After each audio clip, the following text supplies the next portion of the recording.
جشن نوروز در زمان حکمرانی سامانیان.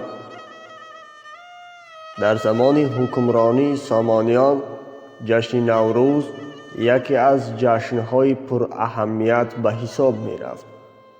پس از اصطلاح عرب چنین جشن‌ها گرفته نمی شدند، اما سامانیان سنتی گذشته خود را برقرار کرده نوروز را گرامی داشتند و آن را احیا کرده جشن می گرفتند.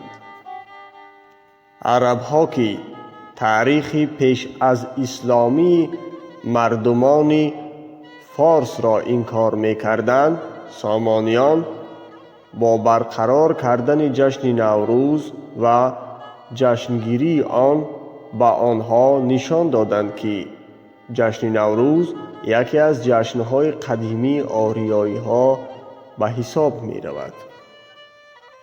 در همان دوره‌ای که خلافت عباسیان یا خود خلافت عرب حکمران جهان اسلام بود، جشن گرفتن نوروز کاری آسانی نبود که آن را سامانیان جشن گرفتند. در همین دوره سامانیان به زیردستان خود عیدی می دادند. سفره 7 سین و 7 چین تیار کرده مسابقه ها برپا می کردند. بدین واسطه قدرت دربار خود را نشان می دادند.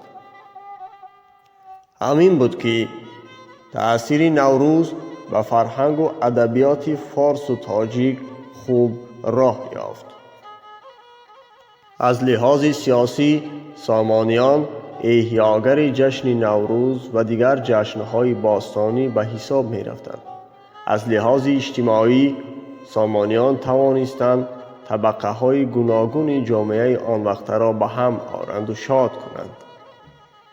سامانیان که پس از اصطلاح عرب احیاگر جشن نوروز بودند، پس از زوال این کشور دولت‌های بعدی هم نوروز را جشن می گرفتند.